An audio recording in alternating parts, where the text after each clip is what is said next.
Yeah, yeah, yeah. I'm still here after all these years, after all these tears I shed. I'm still here and I'm walking this earth like I should be. There was days that I didn't know if I would be.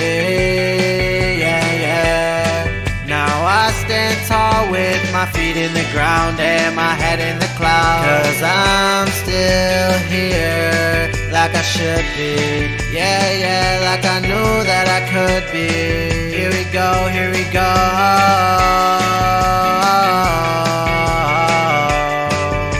I'm still here.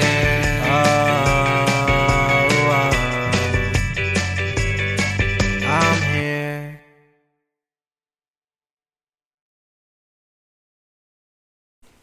Welcome back. Welcome back.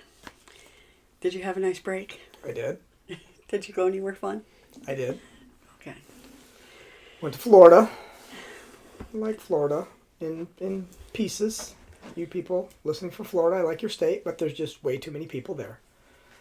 But I like to stop by, say hi, enjoy the sun, and then Get out. I'm out.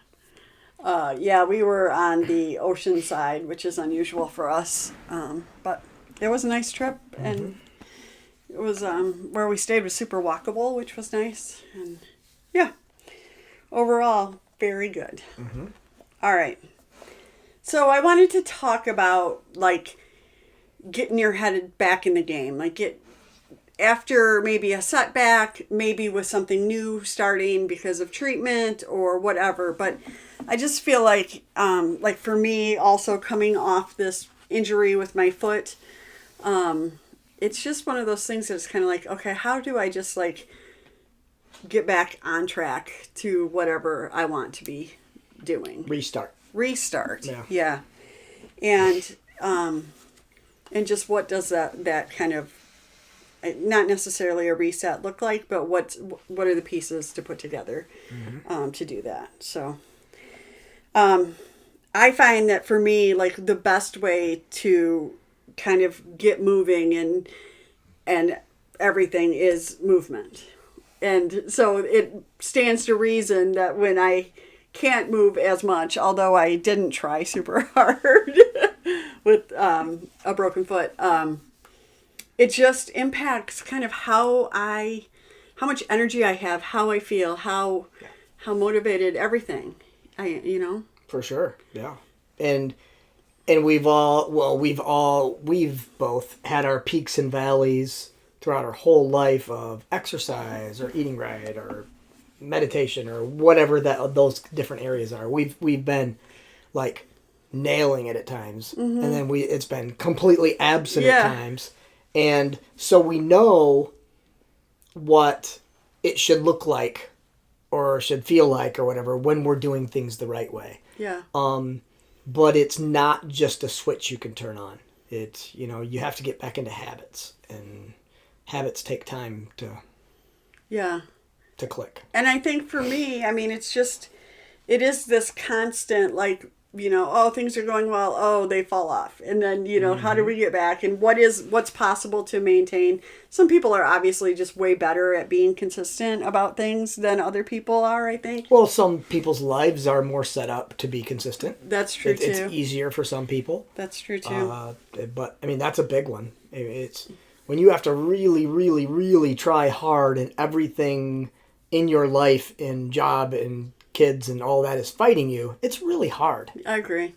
So, yeah. So it's one of those things that it's kind of like, don't stop trying, right? Never quit starting over, always, right, sure. with that. And then just what are the things you can do that can maybe help you feel like, I've got this again, Yep. So, just like I said, for me, it really just starts with just moving my body. It helps me get my brain back engaged in things. It does everything that is helpful. It's a lot easier to say. It's moving my body coming into April in an area where we get a winter. It's easier to think about getting outside and doing all those kind of things as well. So motivation is different. But then as soon as I'm out and walking, it's kind of like engaging everything, right? Engaging my brain and all the first thing that kind of I think about too is then like, what are my goals? What am I working on? What do I want to be heading towards, and just kind of thinking about some goals that are just measurable, right? Something that you can actually track. I think there's a fine line between being like these consumers of data in a million ways, but also using data to our benefit. I don't know what you're talking about. Well, like, Neither I mean, well, you can track steps. You can track this. You can track your calories. You can track all these different things, and you can say like, "Oh, I'm meeting these things." But it's also like overwhelming at times. Yeah, to I don't be do any of tracking that. all of that. I don't do any of that. Yeah. Like literally none of it. Not that I don't want to know if I go for a run, how long did I go and how long was it and how long did it take me? I'm interested in that, but I don't want to track it. When I'm eating, I'm not weighing all this stuff out and knowing exactly how many calories. First of all, the calories are made up anyway. We stopped measuring calories 20 years ago as a country. We're stopping everything else now, so it doesn't matter. So I mean, and I am a list checker. I like to check things off lists. I do. My brain feels good when I do that, but I'm just not a tracker. And you definitely like to do that. I do like to do that. So I think it's just a matter of what feels good to you, and also kind of realizing sometimes that some of the rules are pretty made up. Also, just like we think of time in 7 days or in a month, and like today it's into April already. Well, I could just go, oh, this month is shot, but it's like, no, who cares? Like today starts the month, which is whatever time frame you want it to be. So 30 days from now, where will I be, kind of thing, instead of kind of putting that barrier in our way. Or I totally understand what you're saying. Those get me in trouble. When I have a beginning and end date to something I'm trying to do healthier for myself, when I reach the end date, my brain says, okay, now you don't have to do that. Yeah. Well, then it wasn't a habit. And obviously, if I did something for 30, 60, 90 days, it was a habit at that point. Yeah. But I get that attaboy at the end, okay, you're done. And I tend to revert back. I think of it more as a check-in in 30 days. Like in terms of instead of an ending. Instead of an ending, if I'm looking at kind of, I have been using both a calendar and a journal for different things, but my calendar is more about kind of tracking the different things. And for me, it's like food related, workout related, self-care, which is more just like small habits that are good, healthy habits, and then like journaling, meditation, or whatever. I think for me, it's more like, okay, I want to look at this and go, how consistent was I? And is this working or not working? Versus, versus not doing that. And I agree. It's not like, though, after 30 days, I think a lot of times for me, what I realize is it takes me a lot longer than 30 days to really make something a part of my life. So it takes everybody longer than 30 days. Right. So it's like, no, let's keep working on that, or keep focusing on that, I guess I should say, to go from there. But I don't know. I think tracking, like I said, can be helpful, but it also can be harmful, because I think sometimes you feel like you get set up in a way that you just feel like it's not possible. Yeah. Well, you set yourself up for failure there. Right. Just because of human nature. Now, you get the other side of that is us, overly competitive people. That's what I would treat it as. When I'm tracking it as for a purpose, and whether it's weight loss or something, I'm competitive. And I'm going to overdo it, because if that's good, then double it's better. And then double that's better, even better. And I get into that kind of stuff, which gets me either injured or starving, or these things that are not permanent answers for me being a healthier version of myself long term, and those habits. Right. Good habits are done in increments. Good habits are done over a period of time. good habits are established by failing many, many, many times in the process before it becomes a habit. There's many, many books written on how to create good habits, and those main parts right there are in every one of those books. I mean, it's just you're not going. Well, some people do. I shouldn't say not everybody, but almost everybody's going to fail along the way or have a setback, and it's how you respond to that setback, which is kind of what we're talking about today. Is that how do you get back on? How do you? Yeah, I've heard too. I mean, people talk about how we want these results so quickly. We want results within a month and within 30 days. But like, think about future you. Would you be happy with that over a year? A year from now, would you be happier if? And the answer is usually yes. Everybody says yes, right? Exactly. So it's like keeping that in mind, because we want this immediate response to everything and everything to be perfect. And it just doesn't work like that. So, I mean, I think it is kind of taking a look at how your life is. And like, again, when you're in treatment, things like that, it's okay to have days that are completely just days that are nothing's going to happen, and that's fine. And it's okay it's always just that thought. Or just a crazy day. Yeah. I mean, that's what gets me is just crazy days or days where it's not part of my normal schedule, and it throws it all out. Yeah. And I don't plan enough to fix that crazy day, to move some things around so I can still do the things I need to do to make myself healthy.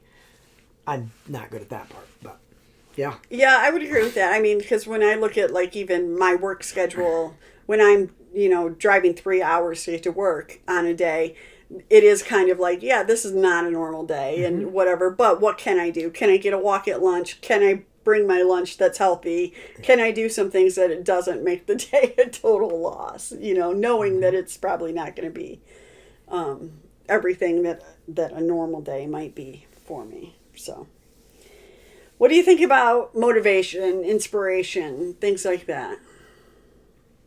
Be more specific. Well, I mean, some pretty strong thoughts on these. Okay. I mean, I think about again, if I am kind of in a slump and I get myself up and go for a walk, then it's like, okay, what am I going to listen to? That's going to help me kind of. So you're not talking about self-motivation. You're talking about outside motivation. I'm talking about outside. Something to motivate you. Well, something external. Something that helps my brain kind of be like, ooh, I want to think about that. Ooh, I want to think about that. Or, kind of get going. Or, just brings up the energy level a little bit. Great. What are your thoughts on? You'd have to give me a very specific example for me to give you. I think you got to be careful. If you're always looking to get motivated by something external, you're going to fall flat. For sure. Motivation has to be internal. Now, can external things affect our internal motivation? Absolutely, yes. Like a song or whatever that is. I do believe that that's real. But so many people fall into the trap of needing... they cannot work out unless they go to a class and have an instructor up in front.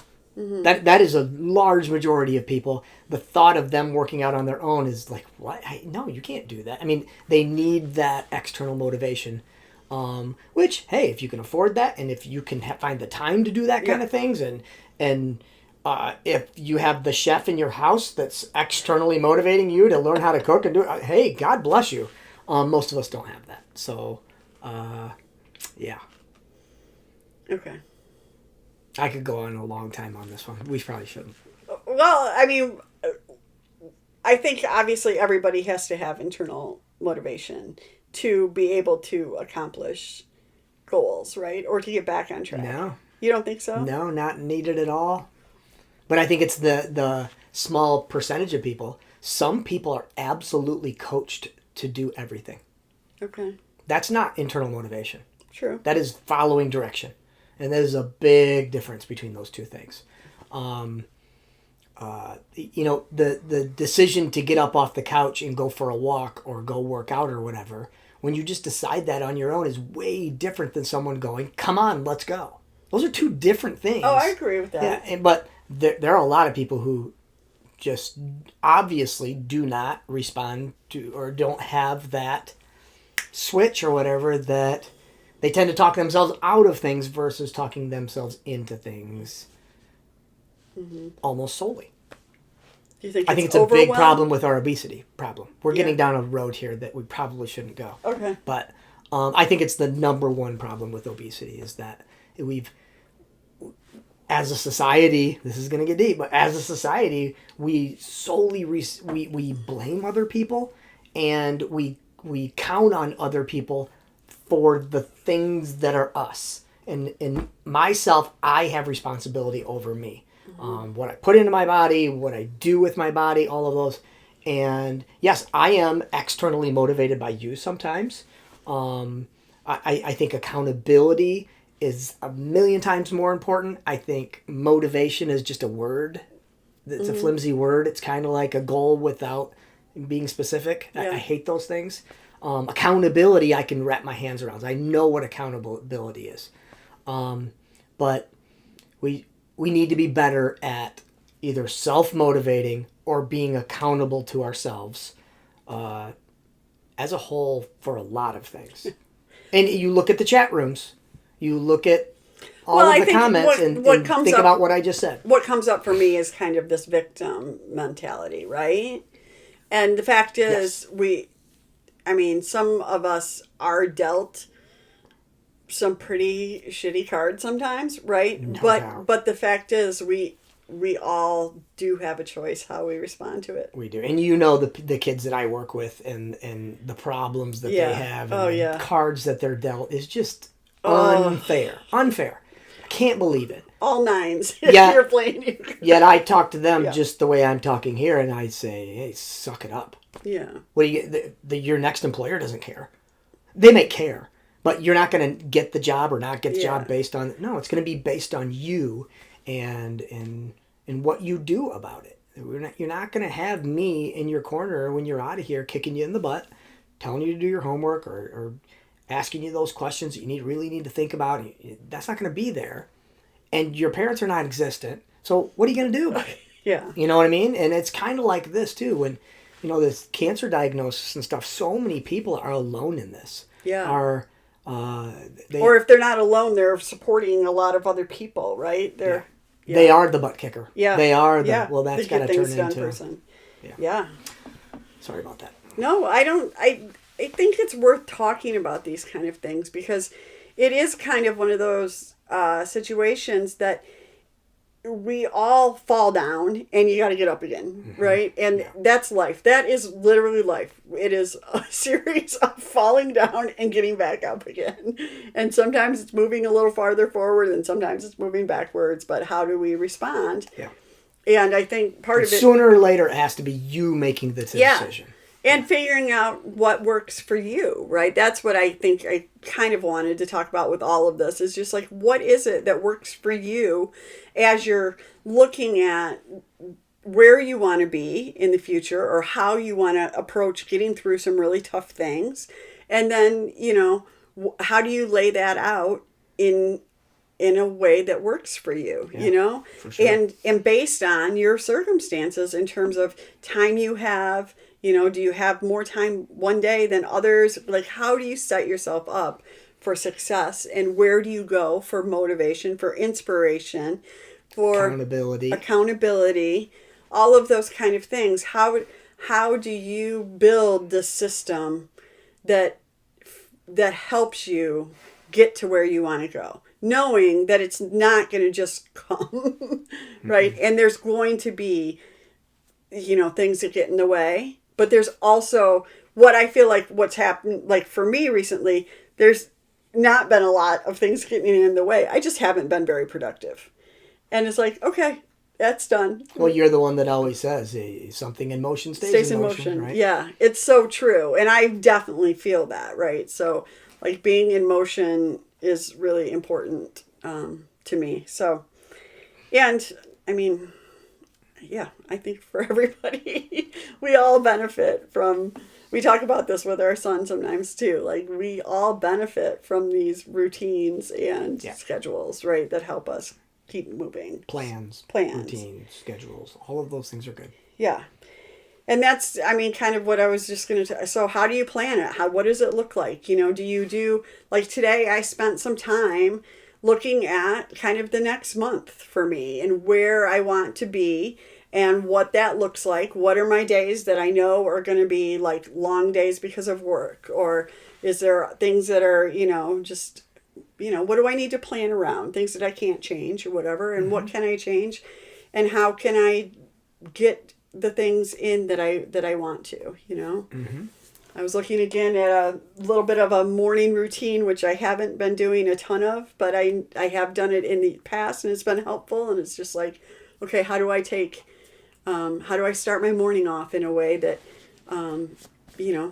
just That's important. Gives me a win. Getting us going in the morning is important. And I mean, I will say for me, I don't like to be fast in the morning if I don't have to be, but I also know that I could do things that felt better to me than just being on my phone in the morning. So it's kind of like, again, the weather's getting nice. There's like there's research behind like getting out and taking a really just a quick walk or being out in nature first thing in the morning helps your brain realize it's morning and all of that kind of stuff. So like we've talked about this before, but just a short kind of loop, it's about a quarter mile or I don't know, around our house, but just taking the dog out for a walk first thing in the morning, getting some coffee, doing some journaling, doing some meditation, all these things, just 10 minutes, and altogether kind of taking an hour, but being able to kind of start, 10 minutes planning. Because what I find is when I look at planning my month, I can put in big things, or even I look at planning my week, I do better planning my day. Like to go, nope, today I'm going to work out at this time, or I will push it till later in the day, kind of thing. It just, what So works. Why you want to do all those things? Why do I want to do all those things in the morning? Sure. Because I know that it helps me be in the headspace that feels the best for me. To be the most productive. To be the most productive, to be working on the things that I want to work on, to be, getting all of those things done, I guess, helps me feel like I have already gotten something done for the day. But also just like it provides inspiration and that's the stuff that I need, So what's your goal then? That's your why. What's your goal? My goal is to be more productive. That's not measurable. No, I mean, well, okay, my goal though is... And there can be an S at the end of that. Obviously. Yeah. I have different goals for different things. I mean, but my goals for business are to be able to just grow this business in a way and take advantage of opportunities that have started to come my way. So that means creating more products and getting some guests on the podcast and,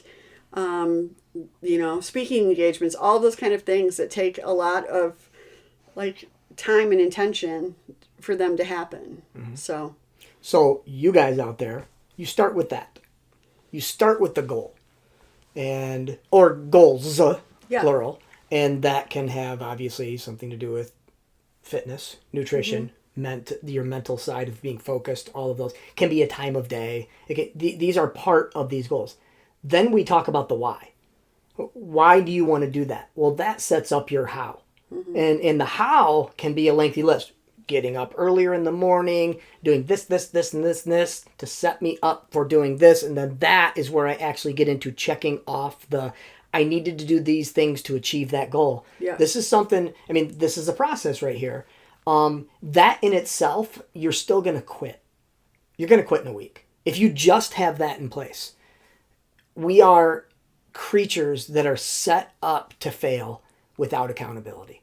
We got to be accountable. You got to have, this is why so many entrepreneurs, self-employed people fall flat on their face. They fail, and it's not because they're bad at what they're doing. They fail because human nature says, I can put my feet up and do nothing, and no one's going to say a word to me. Mm-hmm. That's the truth. I can take this next hour off. or I can work this next hour, and it has everything to do with accountability. So setting those goals, talking about the why, and then the how to the why, all sells up, and then you got to find somebody or something. It doesn't have to be a buddy.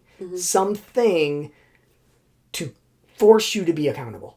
And if we're going this into the cancer realm or whatever, we can take these same things and say, hey, I want to move for 30 minutes a day or whatever. Okay, what's your goal?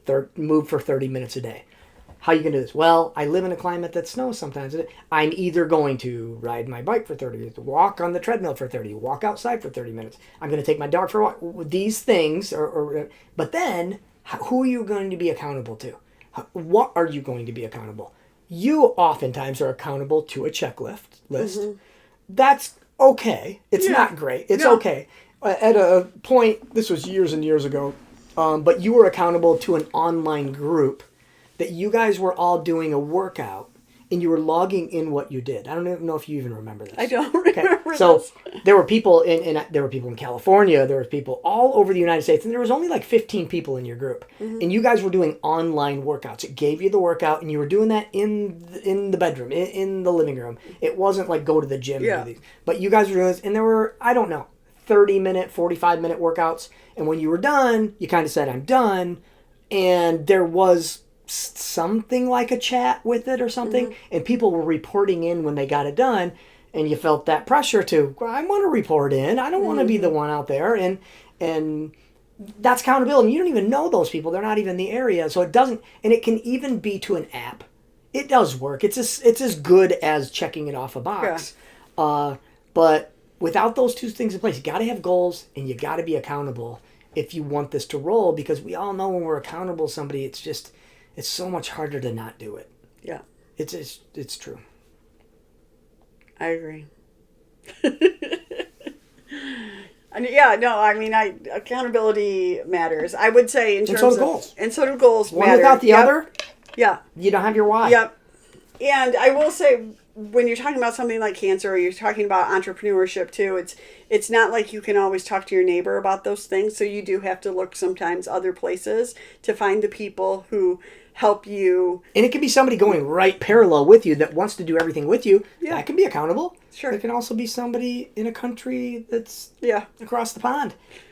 Okay. It doesn't matter. Right. So I think all in all, what we're trying to say is, don't quit starting, right? No. Just keep going. But when you restart this time, try something. Yeah. Restart with a goal or goals. Yep. And find somebody that you have to report into. And that sounds terrible.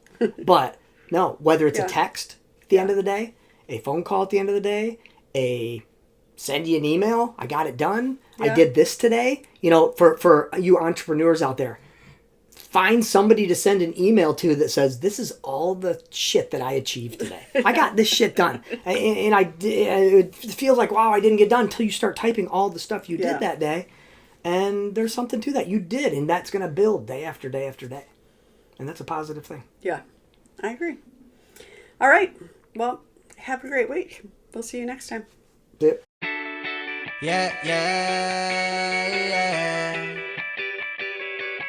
I'm still here after all these years, after all these tears I shed.